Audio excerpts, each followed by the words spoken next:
लोकसभा चुनाव 2024 और इस साल 5 राज्यों में होने वाले विधानसभा चुनाव से ठीक पहले देश में वन नेशन वन इलेक्शन की चर्चा तेज हो गई है। केंद्र सरकार ने शुक्रवार यानी कि 1 सितंबर को वन नेशन वन इलेक्शन के लिए एक कमेटी गठित कर दी है, जो पूर्व राष्ट्रपति रामनाथ कोविंद की अध्यक्षता में काम करेगी। कमेटी देश में एक साथ चुनाव की संभावनाओं का पता लगाएगी, लेकिन अब केंद्र के इस फैसले पर सवाल उठने लगे हैं। विपक्ष भी इसके खिलाफ लामबंद होता दिख रहा है। सवाल इसलिए क्योंकि कमेटी का गठन ऐसे समय में किया गया है जब केंद्र ने 18 से 22 सितंबर के दौरान संसद का विशेष सत्र बुलाया है। जानकारी मिल रही है कि इस दौरान केंद्र सरकार कई महत्वपूर्ण विधेयक पेश करने की तैयारी में है, जिसमें वन नेशन वन इलेक्शन भी शामिल है।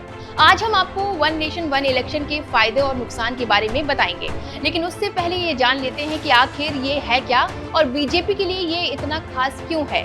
सबसे पहले जानते हैं एक देश एक कानून के मायने क्या हैं। एक देश और एक कानून का आइडिया देश में एक साथ चुनाव कराए जाने से है। इसका मतलब ये है कि पूरे भारत में लोकसभा चुनाव और सभी राज्यों में विधानसभा चुनाव एक साथ होंगे। दोनों चुनावों के लिए संभवतः वोटिंग भी साथ या फिर आसपास होगी।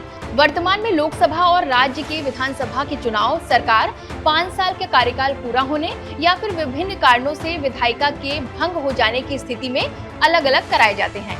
चलिए अब ये भी जान लेते हैं कि बीजेपी के लिए क्यों खास है वन नेशन वन इलेक्शन। प्रधानमंत्री नरेंद्र मोदी और बीजेपी के दूसरे नेता कई मौके पर देश में एक साथ चुनाव की चर्चा कर चुके हैं। 2014 में तो one nation one election BJP के चुनावी घोषणा पत्र का हिस्सा भी रह चुका है। बीजेपी के घोषणा पत्र के मुताबिक इससे चुनाव खर्चों को कम करने के अलावा राज्य सरकारों के लिए स्थिरता सुनिश्चित होगी। आखिर एक साथ चुनाव के फायदे क्या हैं, वो भी जानते हैं। इसका सबसे बड़ा फायदा है अलग अलग चुनावों में खर्च होने वाली भारी भरकम राशि में कटौती। रिपोर्ट्स के मुताबिक 2019 लोकसभा चुनाव में 60,000 करोड़ रुपए खर्च हुए थे। इसमें चुनाव लड़ने वाले राजनीतिक दलों का खर्च और केंद्रीय चुनाव आयोग की तरफ से खर्च की गई रकम शामिल है। एक साथ चुनाव के समर्थन में एक तर्क ये भी दिया जाता है कि इससे प्रशासनिक व्यवस्था सुचारू होगी। चुनाव के दौरान अधिकारी चुनावी ड्यूटी में लगे होते हैं, इससे सामान्य प्रशासनिक काम प्रभावित होते हैं। पिछले कुछ सालों से ये देखा गया है कि हर साल कहीं न कहीं चुनाव होते रहते हैं। चुनाव के चलते इन राज्यों में आचार संहिता लागू हो जाती है, जिससे उस दौरान लोक कल्याण की नई योजनाओं पर प्रतिबंध लग जाता है। एक साथ चुनाव होने से केंद्र और राज्य सरकार की नीतियों और कार्यक्रमों में कंटिन्यूटी बनेगी। विधि आयोग ये मानता है कि एक साथ चुनाव कराने से मतदान में वृद्धि होगी, क्योंकि वोटर्स के लिए एक साथ वोट देने के लिए निकलना ज्यादा सुविधाजनक होगा।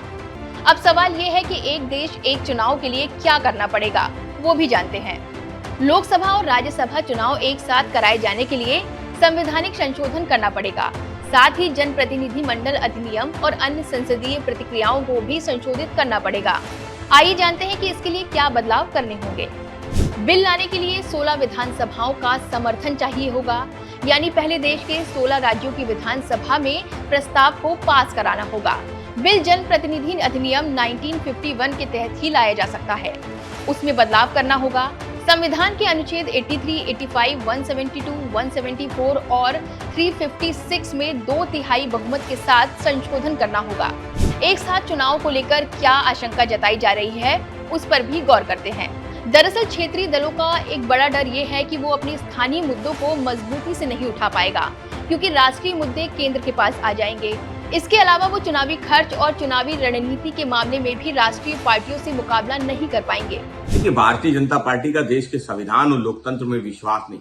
One nation one election Bharat के लोकतंत्र में संभव नहीं है। भारतीय जनता पार्टी का वन नेशन वन इलेक्शन में छुपा हुआ एजेंडा है। वो भारत के जितने भी क्षेत्रीय दल हैं उनको समाप्त कर देना चाहती है। वो चाहती है कि देश में केवल 2 ही राजनीतिक दल रहे, उनके नेतृत्व में ही चुनाव लड़ा जा सके।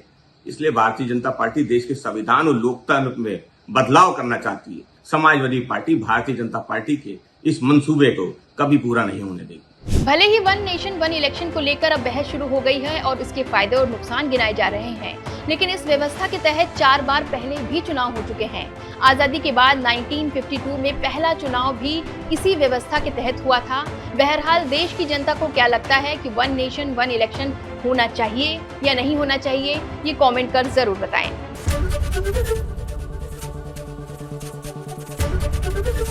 एबीपी गंगा, खबर आपकी, जुबान आपकी।